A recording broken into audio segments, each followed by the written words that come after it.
నమస్తే, welcome dash tag you. నేను మీ రాజేష్. దేశంలో కాంగ్రెస్ పార్టీ అధికారంలో ఉన్నటువంటి రాష్ట్రాలు చాలా తక్కువ.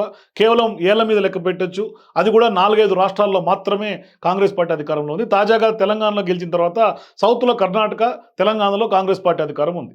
కానీ ఇప్పుడు కాంగ్రెస్ పార్టీ ప్రభుత్వాలు ఉన్న దగ్గర హిమాచల్ అయినా, కర్ణాటక అయినా, తెలంగాణ అయినా వాళ్లకు తీరనటువంటి లోటు కనిపిస్తుంది. అంటే కేవలం ఆర్థిక లోటు, ఆర్థికంగా చాలా కష్టాలు ఆ కాంగ్రెస్ పార్టీ ప్రభుత్వాలకు ఉన్నటువంటి పరిస్థితి. సో ఇట్లాంటి సందర్భాల్లో ఇచ్చినటువంటి హామీలు, ఉచితాలు నెరవేర్చలేక కాంగ్రెస్ పార్టీ చాలా తీవ్రమైనటువంటి ఇబ్బందులు ఎదుర్కొంటుంది. సో ఇవన్నీ వెరసి దాని ఎఫెక్ట్ ఖచ్చితంగా కాంగ్రెస్ పార్టీ మీద పడుతోంది. దాని ఇంపాక్ట్ అంటే ఖచ్చితంగా దాని ఇంపాక్ట్ కాంగ్రెస్ పార్టీ మీద పడుతున్నటువంటి నేపథ్యంలో బీజేపీ పార్టీ జాతీయ స్థాయిలో ప్రతిపక్షంగా అంటే ఆర్థిక భారం ఉన్నటువంటి నేపథ్యంలో పథకాలు ఇంప్లిమెంట్ అయ్యే పరిస్థితి లేక ఇది కొంత బీజేపీకి అస్త్రంగా మారే అవకాశాలు కూడా ఉన్నాయి. సో ఇప్పుడు తెలంగాణ విషయమైనా, కర్ణాటక అయినా, హిమాచల్ అయినా ఇదే పరిస్థితి ఉంది. తాజాగా కర్ణాటకలో గత కొంతకాలంగా ఉచిత బస్సు మీద పెద్ద ఎత్తున దుమారం చెలరేగింది. అప్పట్లో డిప్యూటీ సీఎం ఉన్నటువంటి డీకే శివకుమార్ కూడా చేసినటువంటి వ్యాఖ్యలు తీవ్ర కలకలం రేపాయి. సో ఇప్పుడు తాజాగా కాంగ్రెస్ ప్రభుత్వం తీసుకున్నటువంటి తాజా నిర్ణయం మరోసారి కర్ణాటకలో కలకలం రేపుతోంది. మహిళలకు ఉచిత బస్సు ప్రయాణం అమలు చేస్తున్నటువంటి ఈ క్రమంలో బస్సు టికెట్ ఛార్జీలను ఏకంగా 15% పెంచుతూ సిద్ధరామయ్య ప్రభుత్వం కర్ణాటకలో నిర్ణయం తీసుకుంది. సో ఇప్పుడు ఈ మేరకు కర్ణాటక కేబినెట్ కూడా ఛార్జీల పెంపునకు ఆమోదం తెలిపింది.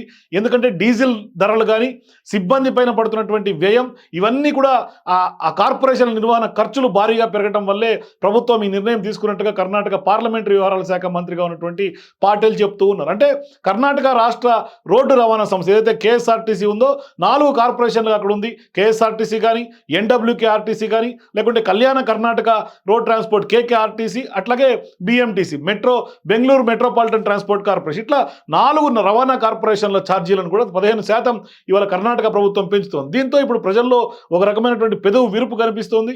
మరోవైపు 4 ట్రాన్స్పోర్ట్ కార్పొరేషన్లో దాదాపుగా 10 ఏళ్ల క్రితం డీజిల్ వినియోగం 9.16 కోట్లు ఉండేవని ఇప్పుడు అది కాస్త 13.21 కోట్లకు పెరిగిందని మంత్రి చెప్తూ ఉన్నారు. ఇక సిబ్బందిపై రోజువారీ ఖర్చు కూడా 12.95 కోట్ల నుంచి 18.36 కోట్లకు పెరిగిందన్నారు. ఈ నేపథ్యంలో ఛార్జీల పెంపు నిర్ణయం ఖచ్చితంగా తీసుకోవాల్సినటువంటి అగత్యం ఉందంటూ కూడా తమ నిర్ణయాన్ని పార్టీలు సమర్థించుకునే ప్రయత్నం చేస్తున్నారు. అంటే గతంలో కూడా డిప్యూటీ సీఎం ఇదే వ్యాఖ్యలు చేస్తే అప్పుడు ప్రభుత్వం కర్ణాటక సీఎంగా ఉన్నటువంటి సిద్ధరామయ్య దాన్ని ఖండించారు.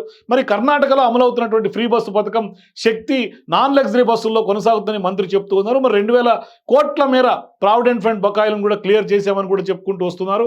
అయితే 13% నుంచి 15% ఛార్జీల పెంపు గురించి చర్చించామని, కానీ ఆంధ్రప్రదేశ్, తెలంగాణ, మహారాష్ట్రలోని టికెట్ రేట్లను పరిశీలించి 15% బస్ ఛార్జీలు పెంచాలని నిర్ణయించుకున్నట్లుగా మంత్రి చెప్తూ ఉన్నారు. సో ఇప్పుడు కర్ణాటక కాంగ్రెస్ ప్రభుత్వం బస్ ఛార్జీలు పెంచుతూ తీసుకున్నటువంటి నిర్ణయం పైన ప్రతిపక్ష బీజేపీ ఓవైపు మండిపడుతోంది.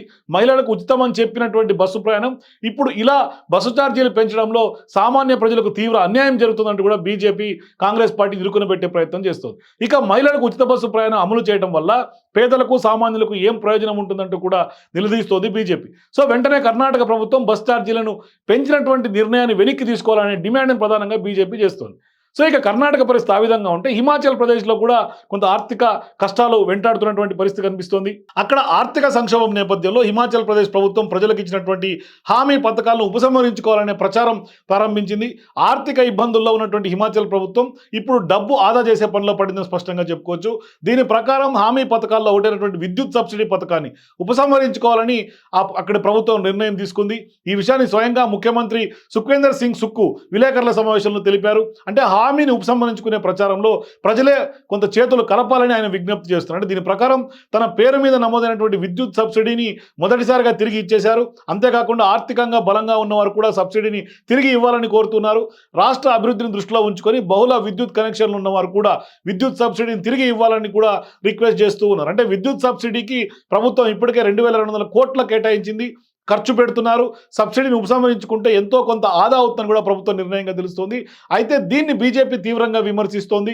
హామీ పథకం పేరుతో కాంగ్రెస్ అధికారంలోకి రావడంతో రాష్ట్రాలు ఆర్థికంగా దివాలా తీయడానికి ఇదే నిదర్శనం అనే ఒక దాన్ని కొంత బీజేపీ ప్రధానంగా ప్రజల్లోకి తీసుకెళ్తోంది. మరోవైపు తెలంగాణ విషయం కూడా పెద్దగా చెప్పాల్సిన అవసరం లేదు. గ్యారెంటీలు ఇచ్చినప్పటికీ కూడా గ్యారెంటీల అమల్లో అనేకమైనటువంటి ఆర్థిక ఒడిదుడుకులు ఉన్నప్పటికీ రేవంత్ సర్కార్ కొంత అన్నిటినీ సమకూర్చుకొని, వనరులను సమకూర్చుకొని ఓవైపు ప్రభుత్వంలో ఉన్నటువంటి ఉద్యోగాలు కొంత వాళ్ళ జీతాలు టైంకి ఇస్తూనే ఉచిత హామీలు, గ్యాస్ సిలిండర్ అయినా, ఉచిత కరెంట్ 200 రూపాయలు 200 యూనిట్ల వరకు ఉచిత కరెంట్ అయినా, మరోవైపు రైతులకు ఎన్నడూ లేనటువంటి విధంగా దాదాపుగా 2 లక్షల వరకు రుణమాఫీ చేసిన విషయమైనా, లేదంటే ఇప్పుడు తాజాగా రైతు భరోసా విషయం తీసుకుంటే అప్పుడు గతంలో 500 రూపాయలు బోనస్, అట్లాగే ఇప్పుడు రైతు భరోసా సంక్రాంతికి ఇస్తున్నటువంటి పరిస్థితి. అంటే ఇవన్నీ చూస్తుంటే చాలా క్యాలిక్యులేటెడ్గా రేవంత్ రెడ్డి సర్కార్ ముందుకు వెళ్తున్నట్టు తెలుస్తుంది. మొత్తం మీద ఇంత ఆర్థిక భారం, తెలంగాణ అప్పుల కొంత భారంలో ఉన్నప్పుడు, అంటే వాస్తవానికి ఒకవైపు అప్పులు తీరుస్తూనే, వడ్డీలు కడుతూనే, ప్రతి నెల 6,000 చిల్లర పైచిలకు కోట్ల వడ్డీ కడుతూ, అసలు కడుతూ, మరోవైపు ప్రజలకు ఇచ్చినటువంటి హామీలను కూడా నెరవేర్చే ప్రయత్నం అయితే కాంగ్రెస్ సర్కార్ తెలంగాణలో చేస్తోంది. మరి కర్ణాటక, హిమాచల్ ప్రదేశ్లో ఈ విధమైనటువంటి ఆర్థిక దెబ్బ కాంగ్రెస్ పార్టీకి పడుతున్నటువంటి నేపథ్యంలో మరి తెలంగాణలో కొంత బ్యాలెన్స్ చేస్తున్నటువంటి పరిస్థితి కనిపిస్తుంది. మొత్తం మీద భవిష్యత్తులో తెలంగాణలో కూడా ఈ తరహానే వ్యవహారం ఉండే అవకాశాలు ఉండొచ్చు అనే అంచనా అయితే కొంత వేస్తున్నారు కొంత బిజినెస్ అనలిస్టులు. సో చూడాలి మొత్తం మీద ఏం జరగబోతుంది. మొత్తం మీద దీన్నే అస్త్రంగా బీజేపీ తీసుకొని కొంత ప్రధానంగా ముందుకెళ్తుంది. ఇక్కడ తెలంగాణలో అయితే మరీ ముఖ్యంగా లాభంగా ఉన్నటువంటి రాష్ట్రాన్ని, అంటే సర్ప్లస్ ఉన్నటువంటి బడ్జెట్ ఉన్నటువంటి రాష్ట్రాన్ని కాస్త అప్పులు ఊబిలోకి నెట్టినటువంటి ఘనత కేసీఆర్దే అంటూ కూడా కాంగ్రెస్ పార్టీ కొంత వివరణిస్తున్నటువంటి పరిస్థితులు కూడా లేకపోలేదు. For more videos please watch #.